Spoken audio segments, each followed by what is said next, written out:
Bom dia, igreja. Uma alegria muito grande estar com vocês hoje. Para a gente iniciar esse momento, gostaria de abrir com a igreja Mateus 5. Então, hoje nós temos, enquanto a igreja abre, eu vou falando um pouquinho. Mateus 5.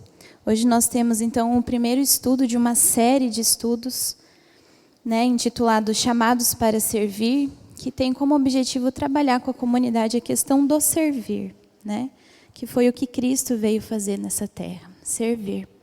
E hoje, como, digamos assim, um título para esse estudo é Por que servir?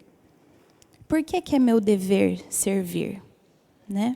E desde o início a gente vai andar na palavra, naquilo que Jesus deixou para nós, naquilo que o Pai propõe para nós, aquilo que o Senhor preparou para as nossas vidas. Então, Mateus 5, nós vamos ler do 14 ao 16.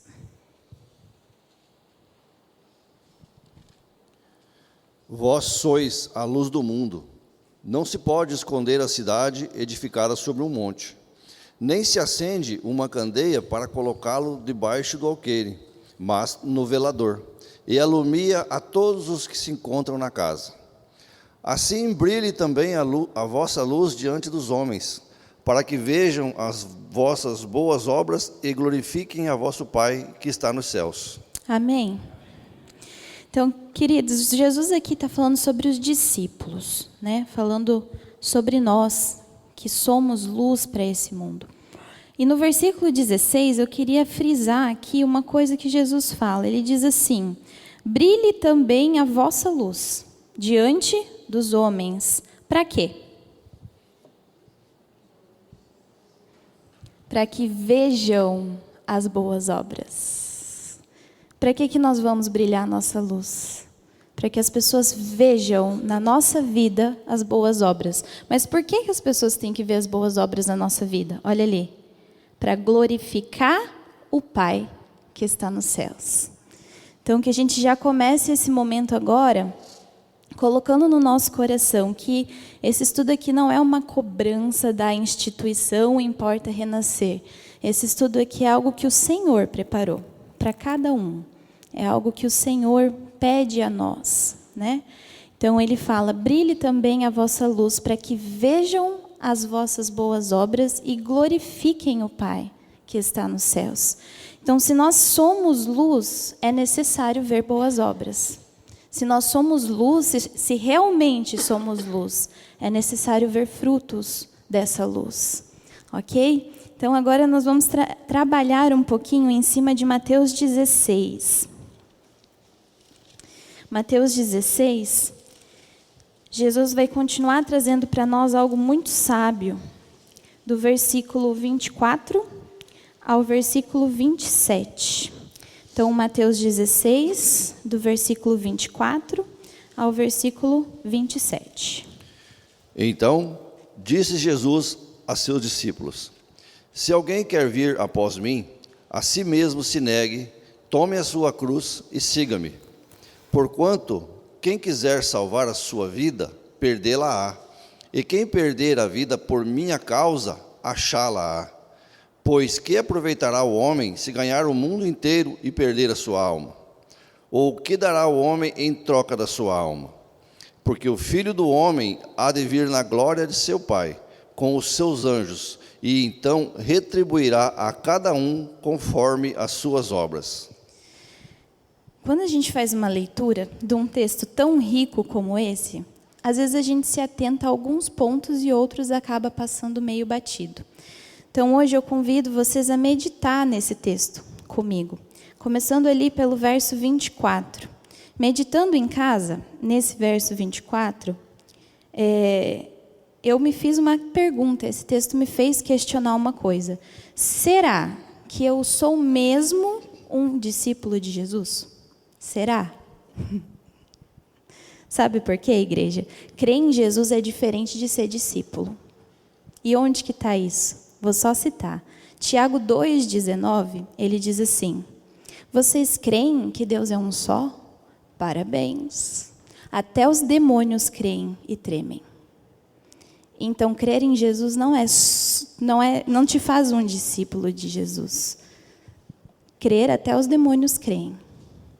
Mas ser um discípulo, o que é ser um discípulo de Jesus? Jesus deixa aqui para a gente, ó.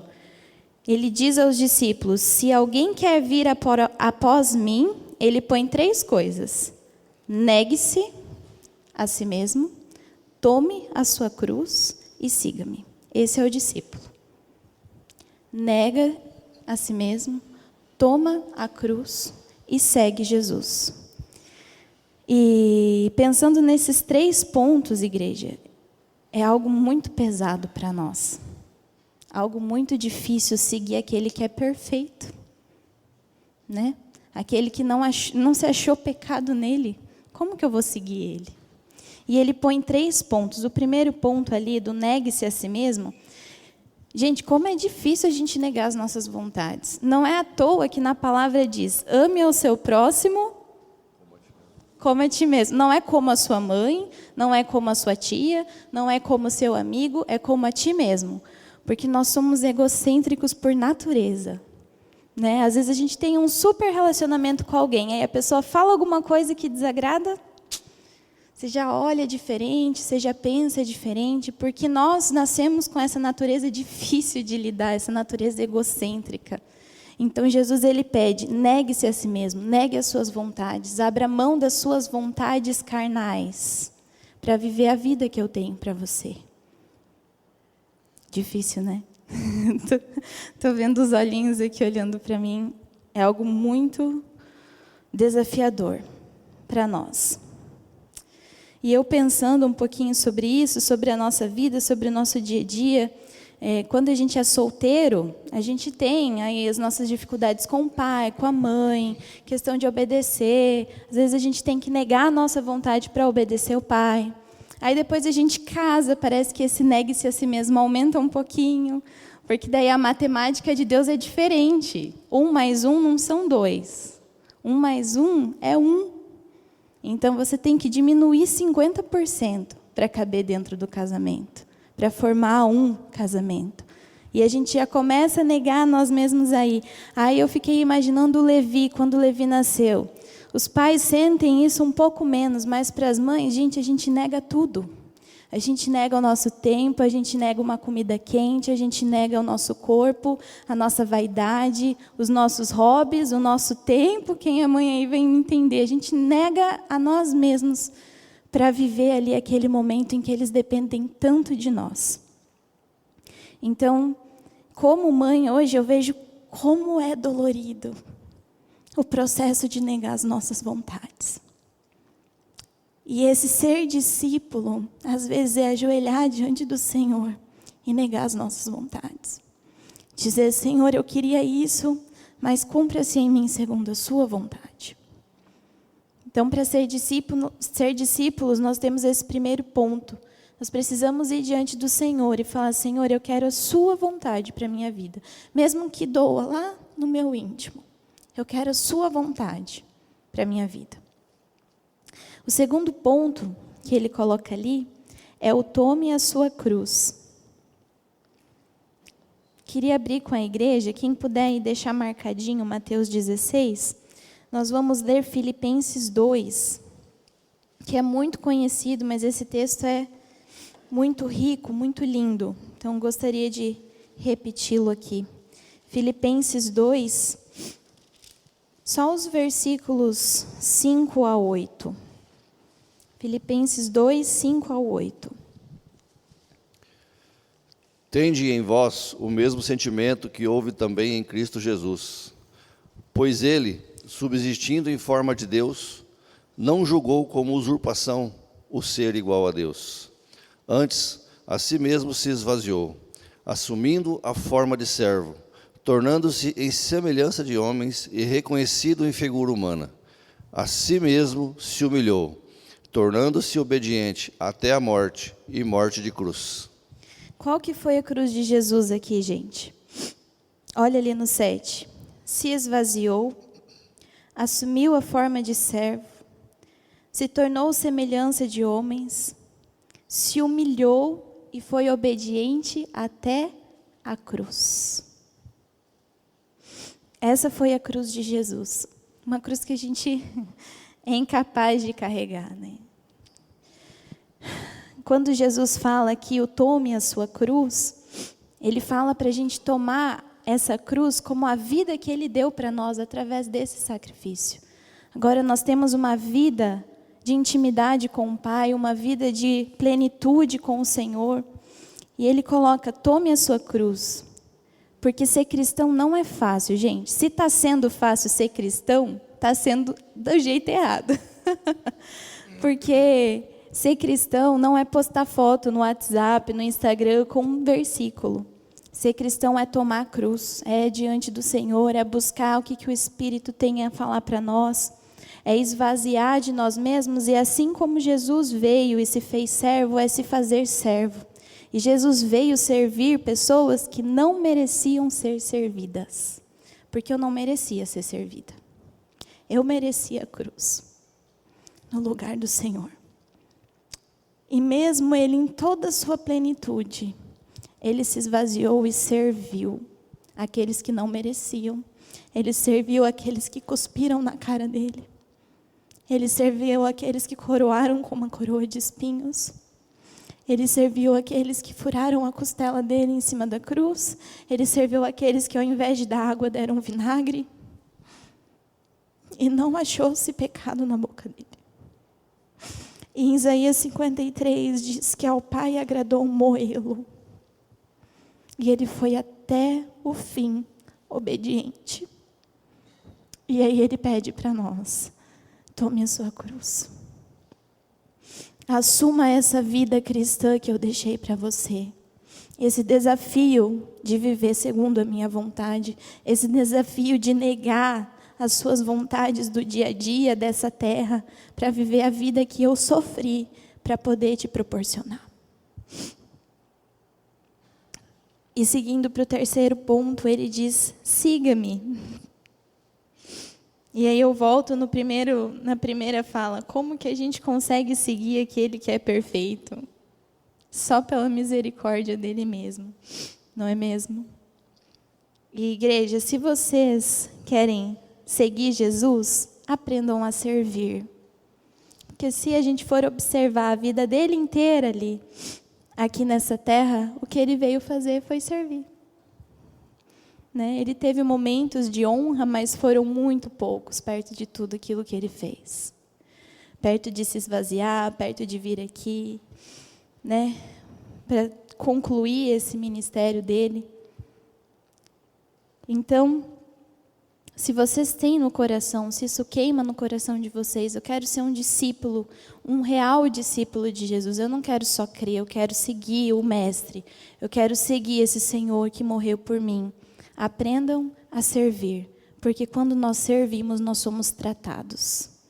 Quando a gente segue esses passos, o Senhor nos molda à vontade dEle. O Senhor nos ajuda a cada vez mais ser mais parecido com Ele. E Ele deixa esse exemplo para nós, de servir. Versículo 25 diz assim, ó. Vou pedir para o Devanil ler. Porquanto, quem quiser salvar a sua vida, perdê-la-á. E quem perder a vida por minha causa, achá-la-á. Outra coisa difícil. Gente, quer um conselho de crente? Um conselho de crente? Abra a mão da sua vida. Quanto mais a gente luta, quanto mais a gente teima, quanto mais a gente bate o pé, desculpa a palavra, mas a gente só faz cagada. Porque os nossos planos não são os planos do Senhor. Os planos do Senhor, os pensamentos do Senhor são muito mais altos que os nossos pensamentos. E os momentos mais extraordinários da minha vida aconteceram quando eu abri mão da minha vontade. Quando eu fui diante do Senhor, depois de ter feito muita coisa errada, e falei, Senhor, não aguento mais. Cumpra-se em mim a sua vontade. Né? Então, gente, o conselho aqui que fica para nós é, quem quiser salvar a vida nessa terra, com as coisas carnais dessa terra, plantando sementes para colher nessa terra, vai perder a sua vida. Mas aquele que planta sementes para o que é eterno, aqui diz, Axalaá. Em 1 Coríntios 15, 19, diz assim: se a nossa esperança em Cristo se limita a apenas esta vida, somos os mais infelizes de todos os homens. Tem uma versão que fala que se esperamos em Cristo só nessa vida, somos os mais miseráveis de todos os homens. Porque essa vida aqui é uma passagem, igual o pastor falou. Nós precisamos ter essa mente do alto, de entender que servir é plantar para o que é eterno, para aquilo que é o reino, para aquilo que o Senhor projetou para nós. A palavra diz que nós não somos feitos para este mundo, nós não somos deste mundo. Nós temos uma promessa, que Ele virá nos buscar e nós iremos nos encontrar com Ele. E se nós não somos esses miseráveis que esperam por Cristo somente nesse mundo, olha só o versículo 27, olha só o que ele diz. Porque o Filho do Homem há de vir na glória de seu Pai com os anjos, e então retribuirá a cada um conforme as suas obras. Se a gente crê que Cristo vai voltar, era para a gente cair de joelhos diante desse versículo. Porque quando você se encontrar com Ele, o que você vai oferecer de obras diante dele? E eu estou fazendo essa pergunta porque eu me fiz essa pergunta e eu tremi, gente. Que às vezes a gente lê, faz a leitura corrida e fala, olha que texto bonito. Mas olha a profundidade disso, o Senhor vai estar diante de você, vai olhar para você e falar, o que você fez com o tempo que eu te dei? O que você fez com os recursos que eu te dei? O que você fez em prol do meu reino, que eu vou te levar agora para lá? Né? E a minha noiva, a igreja, o que você fez para cuidar da minha noiva, da viúva, do pobre, do órfão? É algo pesado, mas é algo que a gente precisa ter em mente, porque isso vai acontecer. Se nós cremos que a Bíblia é a palavra de Deus, isso vai acontecer. Estaremos diante dele. Em Tiago 2,26, só citando, diz que assim como o corpo sem espírito é morto, a fé sem obras é morta. E isso me fez questionar, será que a minha fé está viva? E eu deixo esse questionamento para vocês, será que a nossa fé está viva? Produzindo frutos para a glória de Deus. Em Efésios 2, o pastor até comentou já esse texto aqui hoje, diz que nós somos feituras suas, criados em Cristo Jesus, para as boas obras. Para que você foi criado? Qual que é a vontade de Deus? As boas obras. Que Ele de antemão preparou para que andássemos nelas. Então, Ele já preparou para a sua vida as boas obras.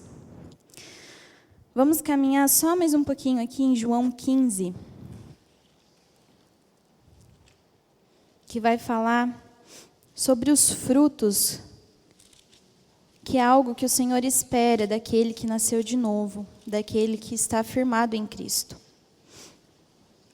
E enquanto o Devanil lê para a gente aqui, João 15, do 1 ao 8, gostaria que a igreja fosse interpretando esses versículos e pensando, os frutos, eles são ou não são importantes para Deus? Então, do 1 ao 8. Eu sou a videira verdadeira, meu pai é o agricultor. Todo ramo que, estando em mim, não der fruto, ele o corta. E todo o que dá fruto limpa, para que produza mais fruto ainda. Vós já estáis limpos pela palavra que vos tenho falado. Permanecei em mim, e eu permanecerei em vós. Como não pode o ramo produzir fruto de si mesmo, se não permanecer na videira, assim nem vós o podeis dar, se não permanecerdes em mim. Eu sou a videira, vós os ramos. Quem permanece em mim, e eu nele, esse dá muito fruto, porque sem mim nada podeis fazer. Se alguém não permanecer em mim, será lançado fora, à semelhança do ramo, e secará. E o apanham, lançam no fogo e o queimam. Se permanecerdes em mim, e as minhas palavras permanecerem em vós, Pedireis o que quiserdes, e vos será feito. Nisto é glorificado meu Pai, em que deis muito fruto, e assim vos tornareis meus discípulos. E assim vos tornareis meus discípulos. No versículo 2, ele fala, o ramo que não dá fruto, o que que ele faz? Corta.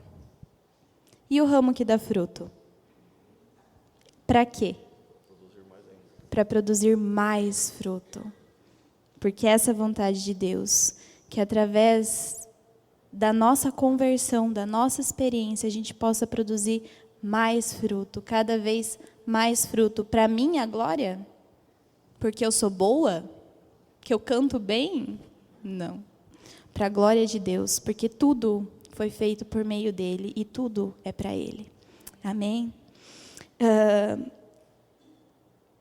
No versículo 8, ele diz assim, nisto é glorificado meu Pai, que deis fruto. Irmãos, vocês querem glorificar o Pai? Glorificar o Pai não é só bater palma no louvor. Não é só orar uma vez por dia antes de dormir. Glorificar o Pai é ter uma vida com Ele. Glorificar o Pai é produzir frutos para a glória dEle. É ter essa consciência de que agora nós fomos alcançados pela graça, mas agora você tem uma responsabilidade.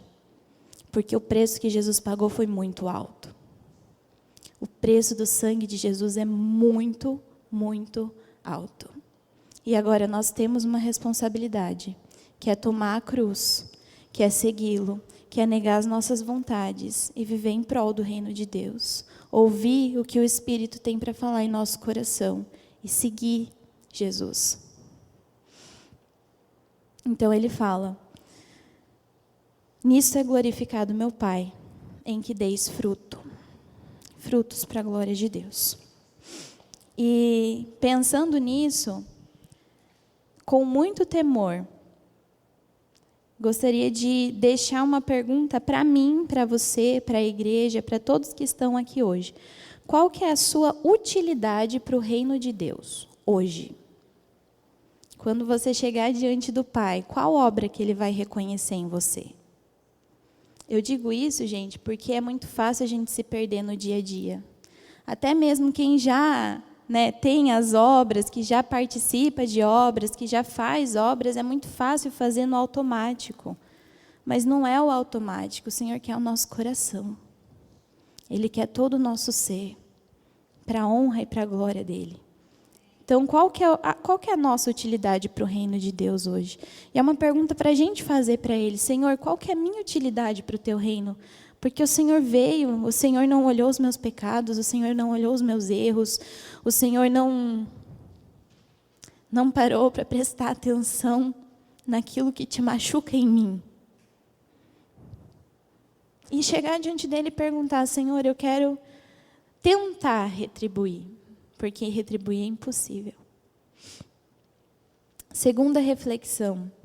Queridos, Deus não te quer sentado a vida inteira num banco de igreja. Nós nos reunimos para a glória dEle. Nós o cultuamos no domingo, mas não é o seu lugar.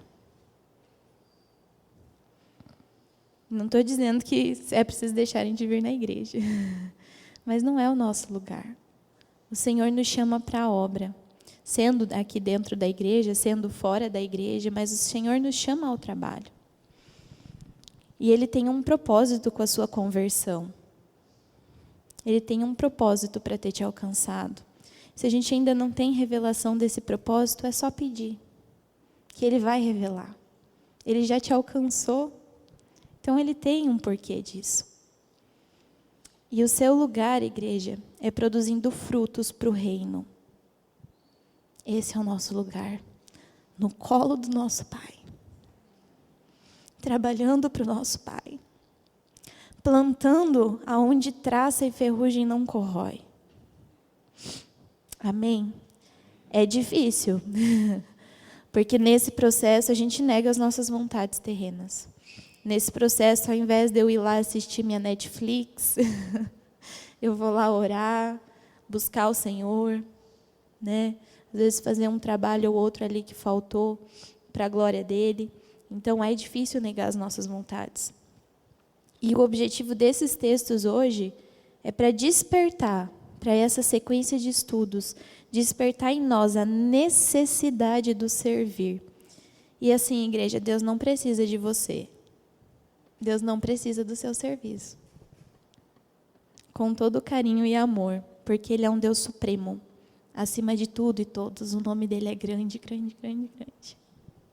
Quem precisa servir é você, porque nós precisamos ser trabalhados. A ideia do serviço é que nós sejamos trabalhados, cada vez mais a semelhança de Cristo, que foi o primeiro a se fazer servo. E Ele diz, aquele que quiser ser servido, primeiro servir. Então, o servir não é dar satisfação da sua vida para o pastor, dar satisfação para a igreja, bater carteirinha, não. É colocar a vida diante daquele que te serviu primeiro. Diante daquele que se fez servo por você, que não merecia, por mim, que não merecia. Amém? E o último texto, João 12, que é o texto que está nas camisetas dos líderes. Que é o texto que nós escolhemos como tema para trabalhar com a igreja. Devanil, por favor. João 12, o 25 e o 26. Quem ama a sua vida, perde-a. Mas aquele que odeia a sua vida neste mundo, preservá-la-á para a vida eterna. Se alguém me serve, siga-me. E onde eu estou, ali estará também o meu servo. E se alguém me servir, o meu Pai o honrará. Amém. Na camiseta dos líderes está essa frase, gente. Em outra versão, diz assim: aquele que me serve, o Pai o honrará. Nós não esperamos honra de homens, nós servimos por obediência ao que o Senhor deixou para nós. Porque não é fácil. É uma cruz, é aquela cruz lá que Jesus falou. Tem momentos difíceis, tem momentos que a gente tem vontade de desistir, tem momento que a gente fala, isso não vale a pena, porque nós estamos olhando para o terreno, porque nós estamos com os nossos pés aqui no terreno. Mas tem uma promessa para aquele que se dispõe a servir, para aquele que se dispõe a seguir o que o Senhor deixou. Ele fala, aquele que me serve, o meu Pai o honrará. Amém. Amém. E, queridos, eu queria deixar aqui uma lista para vocês, se o Gabi puder colocar ali. Dentro do que a gente trabalhou hoje, na igreja, nós temos muita demanda e poucas pessoas dispostas a servir. Os líderes estão sobrecarregados. Como vocês viram, tem líderes que têm 2 ministérios e até se arriscam um terceiro para tentar ajudar um outro ali. E eu coloquei aqui para nós, está no PowerPoint, gente, avisos, bem no meio da tela. Quê? Não. Bem no meio da tela está escrito avisos. Achou?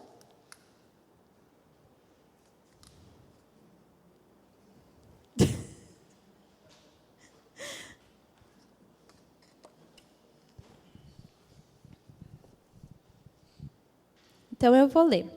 Mas está no mural, tá, gente? Quem quiser dar uma olhadinha lá no mural. Opa. Eu vou ler aqui enquanto eles tentam encontrar. Tem nos downloads também, tá? Tem 2 arquivos.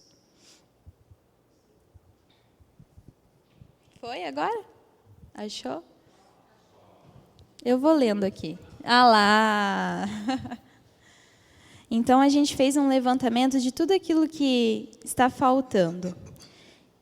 E, infelizmente, igreja, nós temos pessoas deixando de receber a palavra porque faltam pessoas para servir, tá? Então, um exemplo aqui, ministério com crianças, não tem professora para os bebês. Os bebês estão deixando de receber a palavra na comunidade porque não tem pessoas para servir os bebês. Então, a Márcia passou que precisam de 2 pessoas. Uma professora para o aprender, uma professora para os juniores, Ministério de Louvor, nós ainda temos 2 multimídias faltando, que é o que o Gabriel está fazendo lá atrás, colocando as imagens. 1 mesa de som, pessoas para fazer o back, cantar junto. O Ministério de Casais precisa de voluntários para auxiliar nos eventos, porque programamos eventos para esse ano e serão grandes, se Deus quiser.